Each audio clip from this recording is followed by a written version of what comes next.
Les gars, je savais que plus d'entre vous, vous avez déjà écouté cette vidéo. Mais les gars, est-ce que vous imaginez le niveau de dinguerie? C'est-à-dire la France, la Côte d'Ivoire, les deux pays. Ils sont incapables de sécuriser la Côte d'Ivoire juste pour les élections, les gars.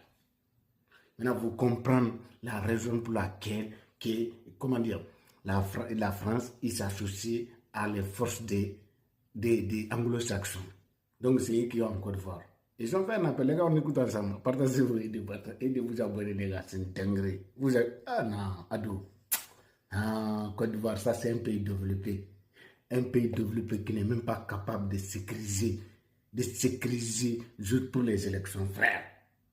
C'est une dinguerie. D'Ivoire subordonné à la France, incapable d'assurer sa sécurité seule. L'actualité de l'AES, l'Alliance des États du Sahel, à laquelle appartiennent le Mali, le Burkina Faso et le Niger. Vous allez voir les pays sur cette carte. Une alliance qui a été créée en septembre 2023, à laquelle n'appartient pas la Côte d'Ivoire. À chaque fois, vous le voyez, deux clichés. Celui-ci, cet homme, ce soldat, avec un écusson a priori français qui tient un drapeau, et puis cet autre cliché, ce passage en revue des troupes avec là encore un écusson a priori français. Côte d'Ivoire subordonnée à la France, incapable d'assurer sa sécurité seule et contrainte donc d'appeler la France pour le faire, ce le 6 mai dernier en Côte d'Ivoire, en particulier à Abidjan, pour sécuriser le processus électoral de cette présidentielle d'octobre. L'état-major des armées françaises l'a confirmé.